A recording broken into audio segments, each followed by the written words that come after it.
Hello everyone, welcome to the Apti Plus Academy of Civil Services, a premier organization for preparation of civil services exam.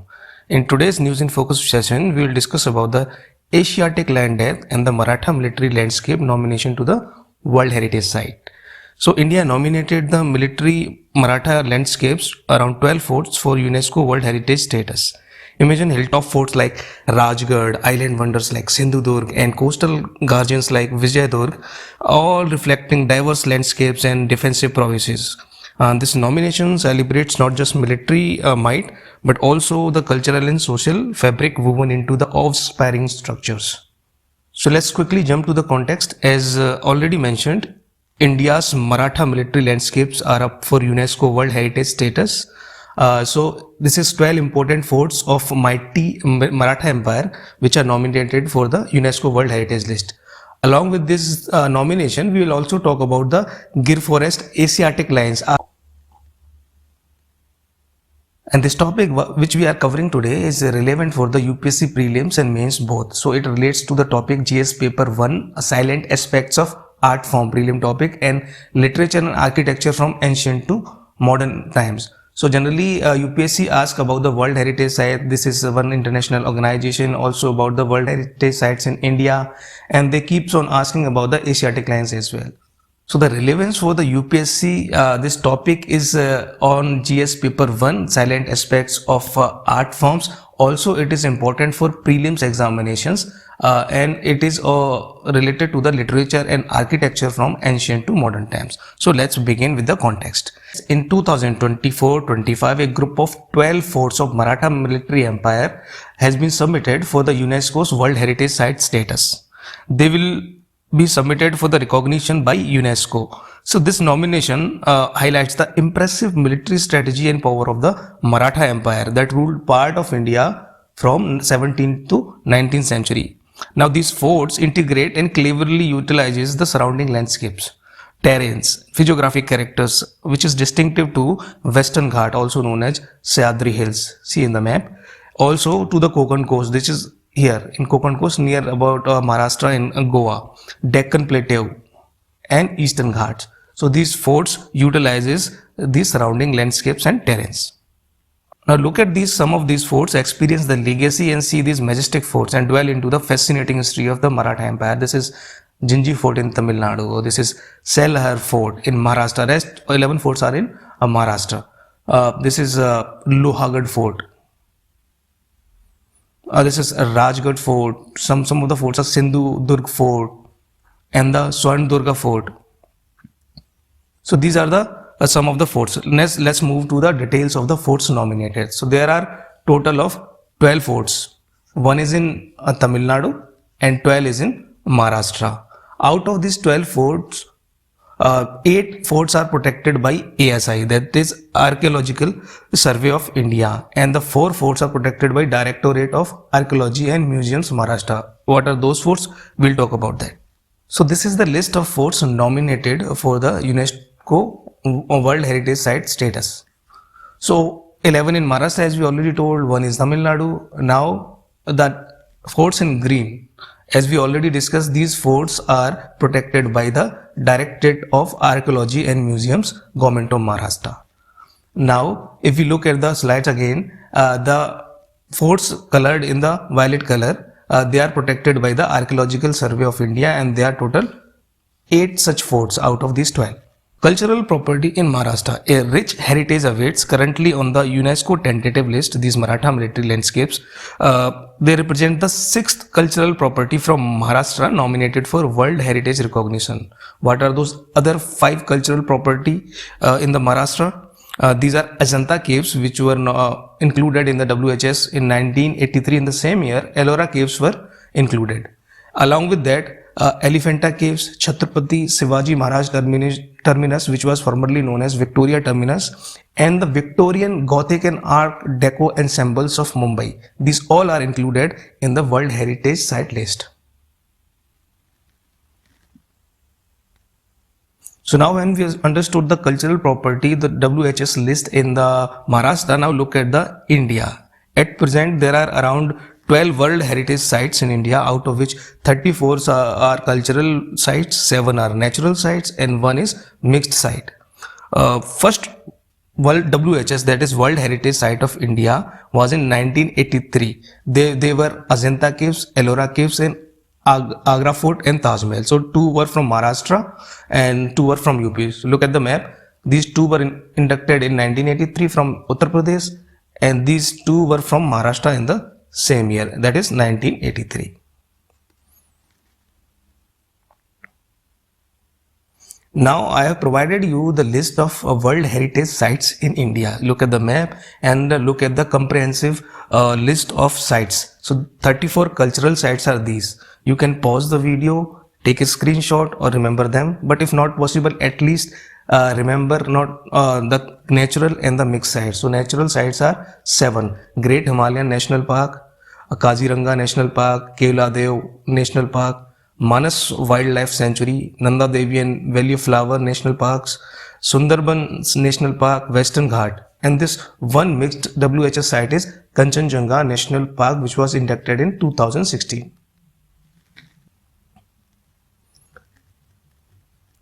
Now let us understand what is the process to become the UNESCO World Heritage Site. The UNESCO World Heritage List is a list of sites across the globe that recognize and protects the landmark with exceptional importance to humanity and the nature. So this list maintained by the World Heritage Program and administered by the UNESCO World Heritage Committee. To join this prestigious list, a site must follow a specific nomination process.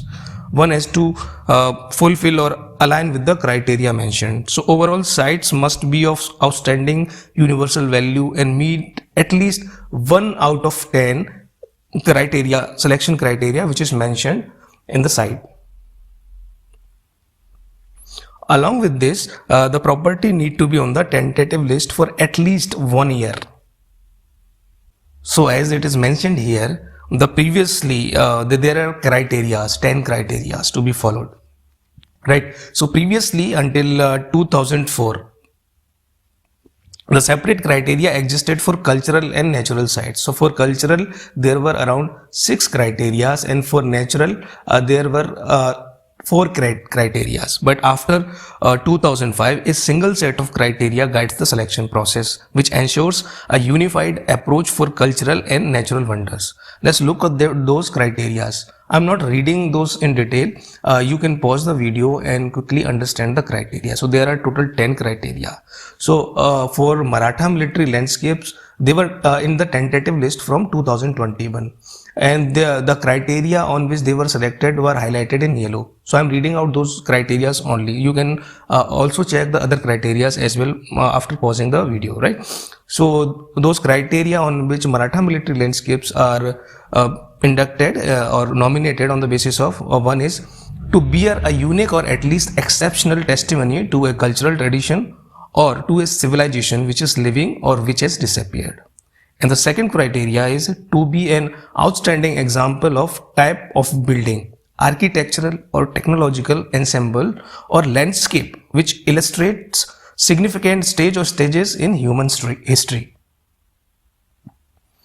And the third criteria, which is to be directly or tangibly associated with events or living tradition, with ideas or with beliefs, with artistic and literary works of outstanding universal significance. So these are other criteria, the total of 10 criteria.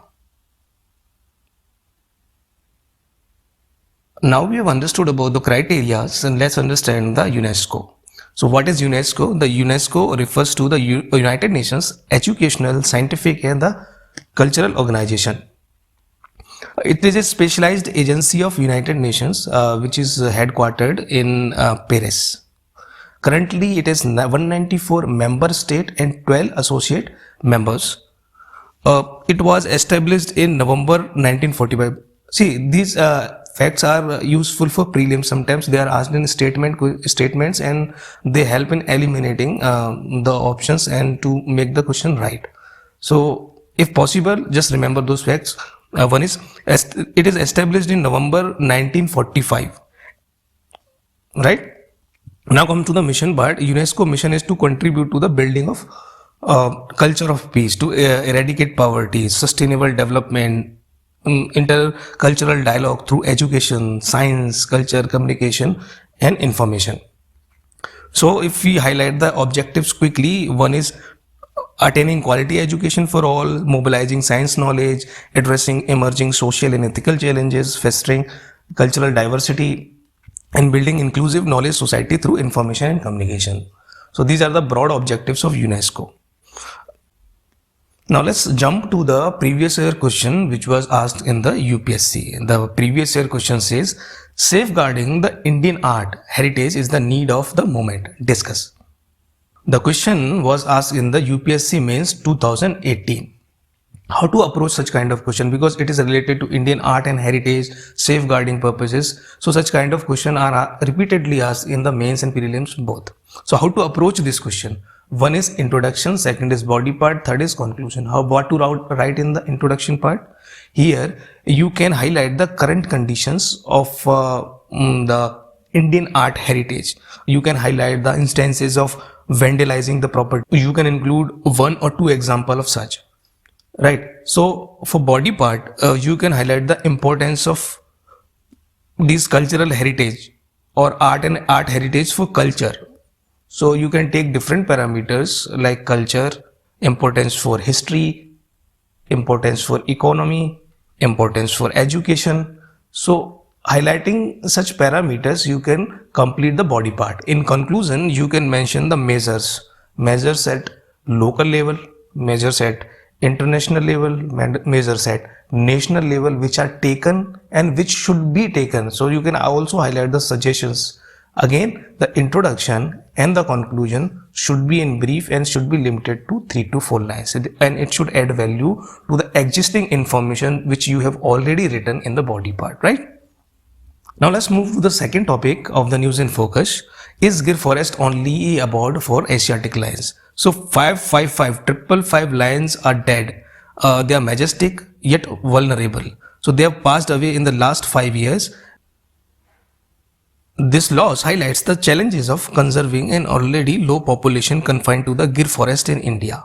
Every death is a blow, and ongoing efforts must strive to protect these majestic animals. So this is relevant for UPSC. It relates to the GS paper 3 of UPSC syllabus, which is conservation, general issue on environment, ecology, biodiversity and climate change. This is also important for prelims examination. We will also discuss the previous year question to highlight what kind of questions are asked in the examinations. So let's quickly jump to the context.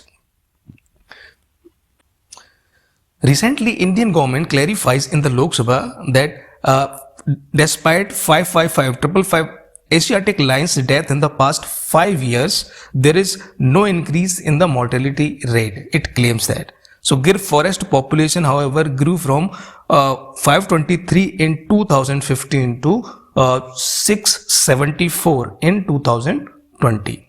So while the population increased from 523 to 674, the high mortality rate sparks the concern and reinforces calls for proactive measures. Translocation seems crucial and still remains a contentional issue. But many see is crucial for long-term species survival, as I said, but it is again a point of debate. What conservation experts are saying? They are saying that geographical isolation is not good. The species is confined to the Gir forest only, and this raises the extinction risk from diseases, prey decline, inbreeding and natural disasters. For example, in 2018, due to the canine distemper virus outbreak, the 27 lions were killed. And this incident highlights the vulnerability of this majestic species. So translocation should be considered. Translocation to a new habitat can create a second breeding population, and which may offer a safety net. Now we understood the concept. Let's move to the understanding of the species Asiatic lion. The other names, they are known as Persian lion or Indian lion. They are belonging to the Panthera leo subspecies. They are smaller than African lions, but they are restricted to India. They were once found in West Asia, Middle East, they are now extinct in those regions, and the sole habitat, the only habitat for this species is now Gir National Park and the surrounding area. In India also, they were earlier found in West Bengal and the forests of Madhya Pradesh. But now again, they are limited to Gir National Park, which is situated in the Gujarat, India. Now look at the conservation status, the endangered and the vulnerable, the status of the Asiatic lions. The conservation status as per the IUCN list, they were classified as the endangered.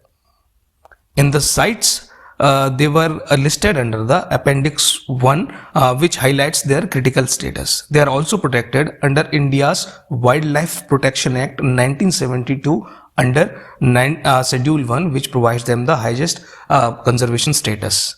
And also in the Convention on Migratory Species, they are listed on the Appendix 2. However, Kenya has advocated or moved a proposal for the Asiatic lions to move from Appendix 2 to Appendix 1 for the better protection of this species. They are facing multiple threats like habitat loss, climate change, human-wildlife conflict. They are posing significant challenges for this species. Inbreeding, diseases, poaching, and even retaliation killing by the locals. This is endangering their survival. Other activities which pose a threat to this species includes grazing, mining, infrastructure development in the region. So they are living on the edge. One fact is they occupy only 8% of their historical range, primarily outside the protected area. So this increases their vulnerability. There are many unforeseen events like plagues or natural disasters which could have devastating consequences for this species. As I said, that the Asiatic lion is smaller than the African lions, and the distribution for Asiatic is limited in India, but for the African lion, the distribution is sub-Saharan and West Africa. So fighting for the future, what are the conservation efforts for Asiatic lions? There are various initiatives taken by the government on the policy level and on the ground level. The government initiative includes Asiatic Lion Conservation Project by Ministry of Environment, Forest and Climate Change. This initiative focuses on scientific management. Scientific management means implementing scientific strategies for population management and habitat improvement. It also focuses on the community involvement. Community involvement means engaging communities in the conservation efforts. Disease control and veterinary care. It protects the lion from disease and provides necessary medical attentions to them. There is one more effort, Project Lion, which aims to create a new habitat for expanding the lion population and mitigating extinction risks. One more program is a Special Species Recovery Program. The Asiatic lion is among 21 endangered or critically endangered species which are prioritized for the focused conservation initiatives or efforts by the Ministry of EFCC, Ministry of Environment, Forest and Climate Change. On ground, the barricading of the wells have been taken to secure the 180 wells to prevent the accidental lion death. Anti-poaching and the conflict management, like employing technologies like GPS tracking, night vision and heat sensor to deter poaching and manage the human-wildlife conflict. So such kind of initiatives are taken to protect this species of Asiatic lions. We are talking a lot about the Gir National Park, which is home to the majestic Asiatic lions. So let's quickly understand some of the facts of Gir National Park, which is situated in the Junagadh, Gujarat, India. This sanctuary was established in 1965. This has been elevated to the national park in 1975. This sprawling area are one of the largest compact tracts of dry deciduous forest in the India's semi-arid western India part.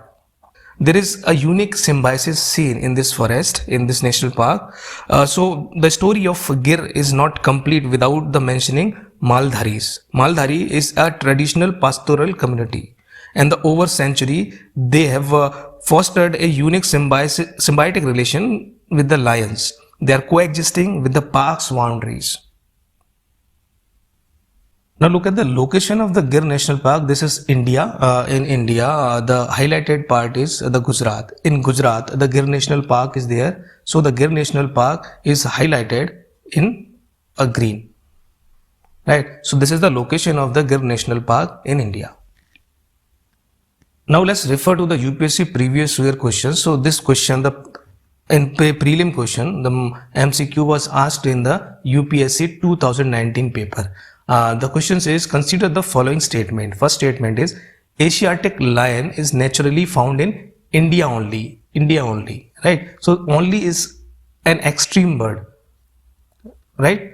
But it is true in the sense of Asiatic lions, as we have already discussed. So you have to be very careful about that. Second is, double-humped camel is naturally found in the India only. One-horned rhinoceros is naturally found in India only. So these species were in news. So you need to understand the conservation status and some of the facts of these species to solve these questions. So for this question to solve, you need to have an understanding of the camel mentioned and the rhinoceros mentioned here. So what is the answers? We already discussed about the Asiatic lion here. So such kind of question are asked in UPSC, and this UPSC prelims PYQ proves the same. So what is the answer? The answer is one only, right? So first statement is correct and these two statements are not wrong. They are found in other regions as well, other countries as well, some of the other countries as well. But the Asiatic lion is in India only. The current abode is the Gir forest. So the answer is one only. I hope you liked the video and thank you for joining today's News in Focus session of FT Plus Academy.